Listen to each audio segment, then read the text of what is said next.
അങ്ങനെ അവസാനം ദുരന്തർ എന്ന സിനിമ കണ്ടു. 3.5 മണിക്കൂറുണ്ട് ഈ സിനിമ. ഒരു മിനിറ്റ് പോലും നമ്മളെ ബോറടിപ്പിക്കുന്നില്ല എന്നുള്ളതാണ്. അടിപൊളിയായിട്ടാണ് സിനിമ മേക്ക് ചെയ്ത് വെച്ചേക്കണം. കിടിലെന്ന് പറഞ്ഞാൽ കിടിലം പടം. ഒരു മസ്റ്റ് വാച്ച് മൂവിയാണ്. ഈ സിനിമക്ക് ഫസ്റ്റ് ഹാഫ് സെക്കൻഡ് ഹാഫ് അങ്ങനെ ഒരു കമ്പാരിസണും കാര്യങ്ങളൊന്നുമില്ല. ഫസ്റ്റ് ഹാഫ് ആയാലും സെക്കൻഡ് ഹാഫ് ആയാലും എല്ലാം ഒരേ സ്പീഡിലാണ് പോകുന്നത്. എത്ര എൻഗേജിങ് ആയിട്ടാണ് നമ്മൾ ഫസ്റ്റ് ഹാഫ് കാണുന്നത്, അതുപോലെ തന്നെയാണ് സെക്കൻഡ് ഹാഫും കണ്ടുപോകുന്നത്.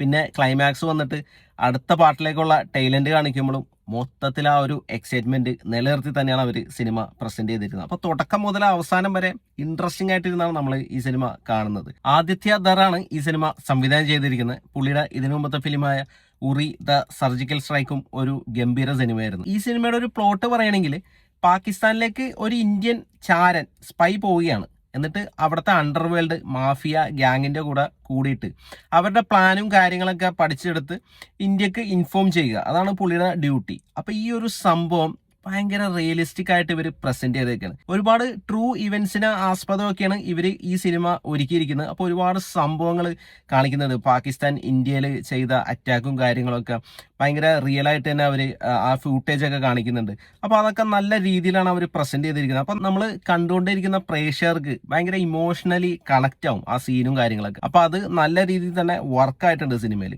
അപ്പോൾ ഇതൊരു ആന്റി പാകിസ്ഥാൻ സിനിമ എന്ന രീതിയിൽ കാണാതെ നടന്ന സംഭവങ്ങൾ അവരത് ഒരു ഫിക്ഷനും കൂടി ആഡ് ചെയ്തിട്ട് പ്രസന്റ് ചെയ്തു, ഒരു സിനിമാറ്റിക് ലിബർട്ടി എന്ന രീതിയിൽ. അപ്പോൾ ആ ഒരു രീതിയിൽ സിനിമേനെ സമീപിക്കുകയാണെങ്കിൽ വേറെ പ്രശ്നങ്ങളൊന്നുമില്ല. ഒരു ഗംഭീര സിനിമ അനുഭവം തന്നെയാണ് ദുരന്തർ. നായകനായിട്ട് വരുന്നത് രൺവീർ സിംഗ് ആണ്.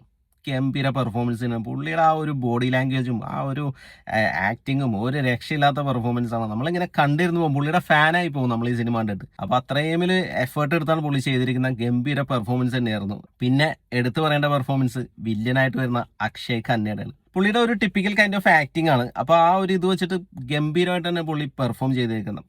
എന്റെ മോനെ, എന്താ സ്വാഗ്, എന്താ ലുക്ക്. ആ ഒരു അറബിക് സോങ്ങിന് പുള്ളിയുടെ ആ ഒരു നടത്തവും പുള്ളിയുടെ ഡാൻസും കാര്യങ്ങളൊക്കെ ഗംഭീരമായിട്ട് പുള്ളി ആ പെർഫോം ചെയ്യുന്നുണ്ട് ആ റോള്. പിന്നെ സഞ്ജയ് ദത്ത് ഉണ്ട്, പാകിസ്ഥാനിലെ ഒരു പോലീസ് ഓഫീസറായിട്ടാണ്. പുള്ളിയും കിടിലം പെർഫോമൻസ് ആയിരുന്നു. സഞ്ജയ് ദത്ത് ഇപ്പോൾ ഒരുപാട് സിനിമകളിൽ ഗസ്റ്റ് റോളിൽ വരുന്നുണ്ട്, പക്ഷെ ഒന്നും ഒരു ഇമ്പാക്ട് ഉണ്ടായിരുന്നില്ല. പക്ഷേ ഈ സിനിമയിൽ ഒരു രക്ഷയില്ല, കിടിലൻ ഒരു ക്യാരക്ടറായിരുന്നു. പിന്നെ അർജുൻ രാംപാൽ ഉണ്ട്, പുള്ളിയും ഒരു വില്ലൻ ക്യാരക്ടറാണ് ചെയ്യുന്നത്. പിന്നെ നമ്മുടെ മാധവൻ ഒരു ഗംഭീര റോള് ഈ സിനിമയിൽ ചെയ്തിട്ടുണ്ട്. പിന്നെ സിനിമയിൽ നായികയായിട്ട് വരുന്നത് സാറ അർജുനാണ്.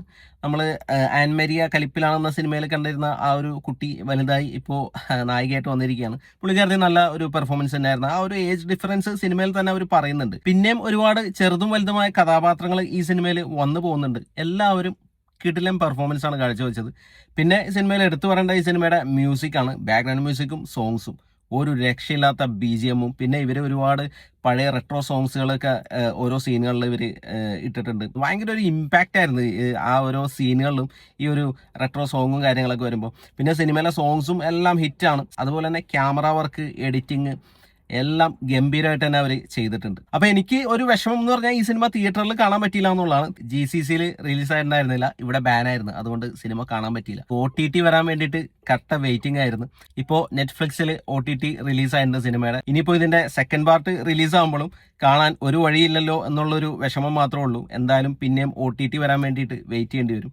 അപ്പോൾ ദുരന്തർ 2-ന് വേണ്ടി കട്ട വെയിറ്റിംഗ് ആണ്. വീഡിയോ ഇഷ്ടപ്പെട്ടാൽ ഒന്ന് ലൈക്ക് ചെയ്യുക, ചാനൽ ഒന്ന് സബ്സ്ക്രൈബ് ചെയ്താൽ സന്തോഷം. പുതിയൊരു വീഡിയോയുമായി നമുക്ക് വീണ്ടും കാണാം. Thanks for watching. ബൈ.